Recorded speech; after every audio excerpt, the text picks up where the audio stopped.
అక్కడ రామన్న చౌదరి చచ్చిన పేళానికి దీపం వెలిగించాడు, ఇక్కడ ఈయన అమ్మోరికి ఆరతి వెలిగించాడు. నేను ఆ రోజే చెప్తేనే అది చాలా మహిమగల శివలింగము, దాని జోలికి పోతే సర్వనాశనం అయిపోతాడని. పిల్లలేమైనారు? ఇల్లు వదిలిపోయినారు. పెండ్లాము లోకం ఏడ్చిపోయా. ఇక రామన్న చౌదరితో పాటు ఆయన వంశం కూడా గబ్బు లేచిపోతాడు. ఒకవేళ భయపడి ఆ శివలింగం మళ్ళీ యథాస్థానంలో పెడతాడేమో. పెట్టడు. పెట్టాలని ప్రయత్నిస్తే ఎట్లా ఆపాలనో మనం చూసుకుందాం.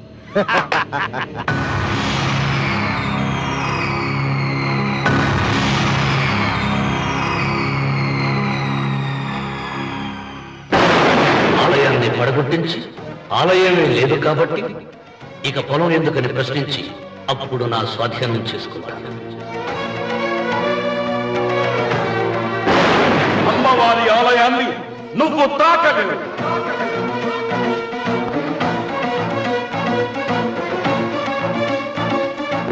ఆ ఆలయం కూడా పడగొట్టలేదండి.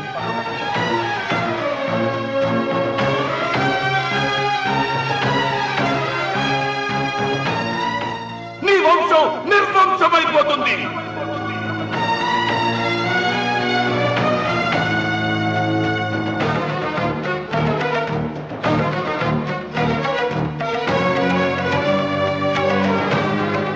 ఆ శివలింగాన్ని తీసుకొచ్చి ఇంటి ముందు ప్రతిష్ఠించండి.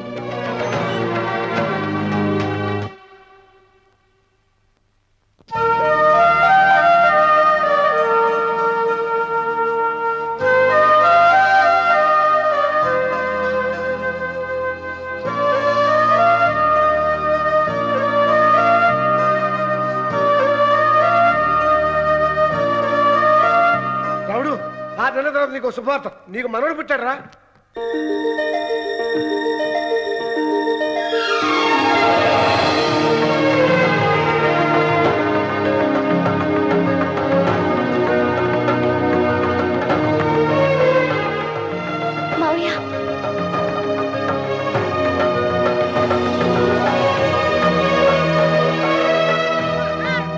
నా వంశం నిర్వంశమైపోతుందని జటాధారి శపించిన ఎదిరించి నా ఇంట పుట్టిన మొదటి వంశాంకురం.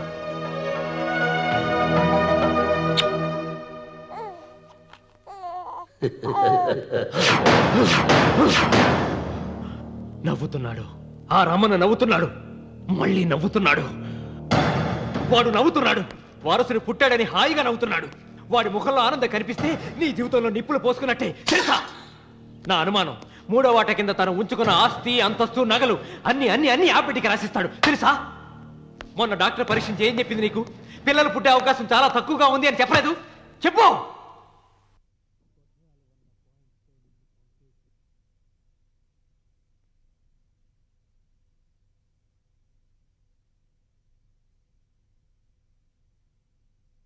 తను ఉంచుకున్న ఆస్తి, అంతస్తు, నగలు అన్ని అన్ని అన్ని ఆ బిడ్డకి రాసిస్తాడు తెలుసా? మొన్న డాక్టర్ పరీక్షించి ఏం చెప్పింది నీకు? పిల్లలు పుట్టే అవకాశం చాలా తక్కువగా ఉంది అని చెప్పలేదు? చెప్పు. గొడ్రాలు అన్న పాయింట్తో నిన్ను పంపేసి మళ్ళీ కొడుక్కి పెళ్లి జరిపిస్తాడు. దిక్కుతోచని నువ్వు ఆత్మహత్య చేసుకుని చచ్చిపోతావు. ఇదంతా జరగకుండా ఉండాలంటే నీ తోడికోడలు కన్న బిడ్డని కన్నట్టే చంపేయాలి. ఈ భయాలేవి పెట్టుకోవద్దు. మీ నాన్న గుండెల్లో కత్తి కసా కసా దింపిన కసాయి వాడి మీద పగ తీర్చుకుంటున్నాననుకో, అంతే.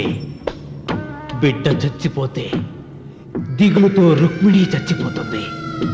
ఆమె పోతే ఈ ఇంటికి, ఆ ఇంటికి, అసలింటికి అన్నిట్లో నీదే పెత్తనం.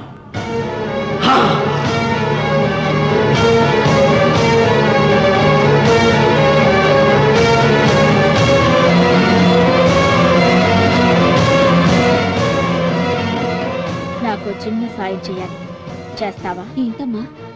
బిడ్డకి పాలల్లో విషం కలపాలి. అయ్యో, నేను అర్థాన్ని కాదమ్మా.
అమ్మాయికి చివరిగా ఏం పట్టించారు? పాలు తాగించా. పాలలో విషయం కలిసింది. Sister, call doctor Reddy. చివరిగా పాలు ఎవరు పట్టించారు?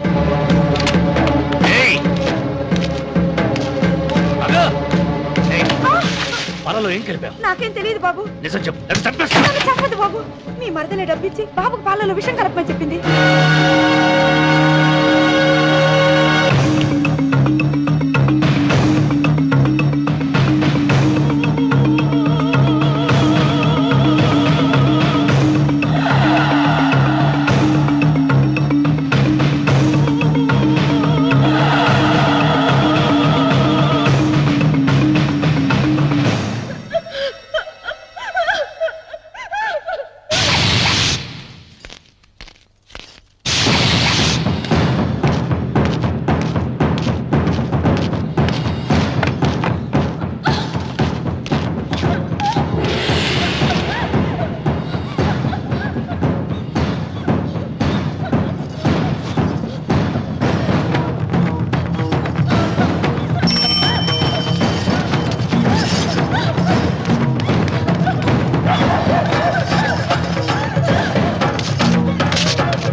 రామన్న, దేవుడి మీద కోపాన్ని నీ కుటుంబం మీద చూపిస్తున్నావు.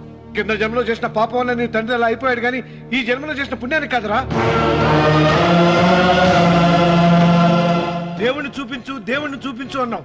నీ కనుపాపంతో ఉన్న సూర్యుడినే కన్నెత్తి చూడలేని వాడివి అసలు దేవుణ్ణి ఎక్కడ చూడగలవరా? రామన్న, శాపాన్ని ఎదిరించి పుట్టాడని గర్వపడిన నీ మనవడు ఇప్పుడు చావు బతుకుల్లో ఉన్నాడు రా. గాయపడిన నీ రెండో కొడుకు ఇక్కడ చచ్చిపోతే నీ పెద్ద కొడుకుని ఉరి తీస్తారా? కొడుకుల్ని, కోడల్ని, మనవణ్ణి, భార్యని అందరినీ పోగొట్టుకుని నువ్వు ఒక్కడే బతికి సాధించేదేమిట్రా? శివలింగాన్ని ప్రతిష్ఠించమను అన్నయ్య అని నన్ను బతిమాలి నిన్ను ప్రాధేయపడి తన ఆఖరి కోరిక తీరకుండానే చచ్చిపోయింది నా చెల్లెలు. బ్రతికుండగా నీ భార్య కోరిక తీర్చలేదు. కనీసం ఆవిడ ఆత్మశాంతికైనా ఆ శివలింగాన్ని తిరిగి తీసుకొచ్చి మళ్ళీ ప్రతిష్ఠించరా, ప్రతిష్ఠించు. ఆ శివలింగాన్ని తీసుకొచ్చి ఇంటి ముందు ప్రతిష్ఠించండి. నీ బిడ్డని కాపాడుకోవడానికి కొద్ది గంటలే టైం ఉంది. శివరాత్రి ఘడియలు ముగిసిపోతే నీకు పశ్చాత్తాపం మిగిలిపోతుంది తప్ప వంశం మిగలదురా. వెళ్ళు, త్వరగా వెళ్ళరా.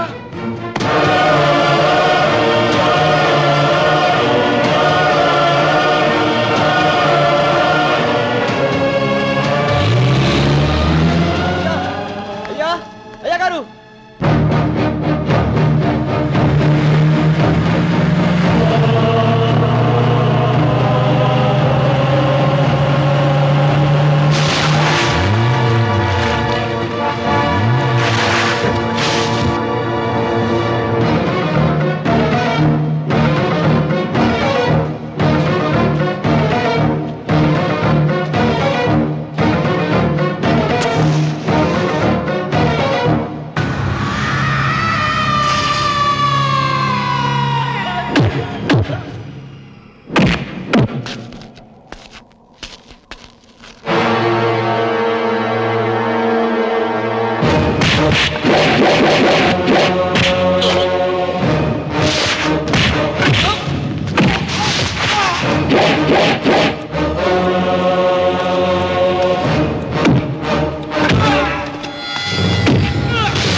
రామన్న, నీ వల్ల ₹1 కోటి ఆస్తి నష్టపోయాను.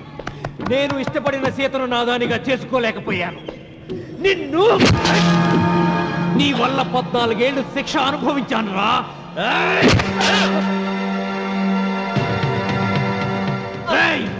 ఒంటరితనం నాకు అంటగట్టిన నిన్ను నీ కుటుంబంతో కలిసి ఉండనివ్వనురా.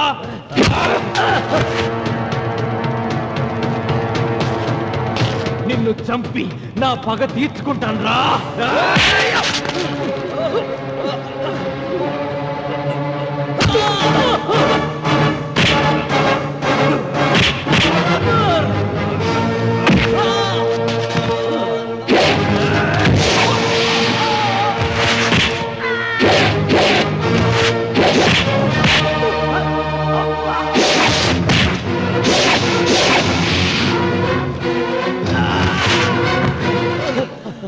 అయ్యా, శివలింగం.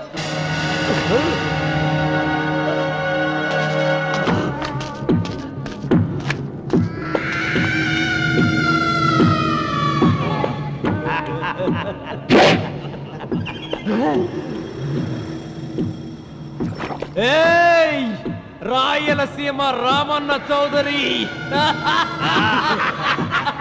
ఇప్పుడు చూస్తా నిన్ను ఏ దేవుడు కాపాడతాడో.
नागेन्द्रहाराय त्रिलोचनाय भस्माङ्गरागाय महेश्वराय नागेन्द्रहाराय त्रिलोचनाय भस्माङ्गरागाय महेश्वराय नित्याय शुद्धाय दिगम्बराय तस्मै नकाराय नमः शिवाय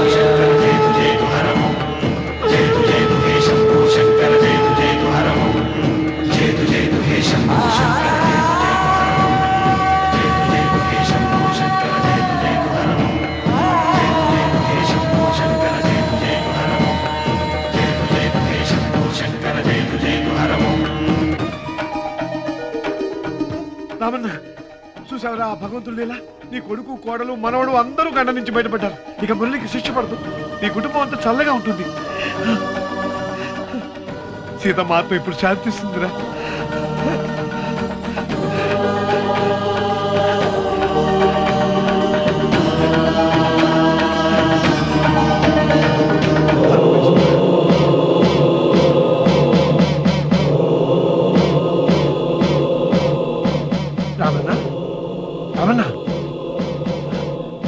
రామన్న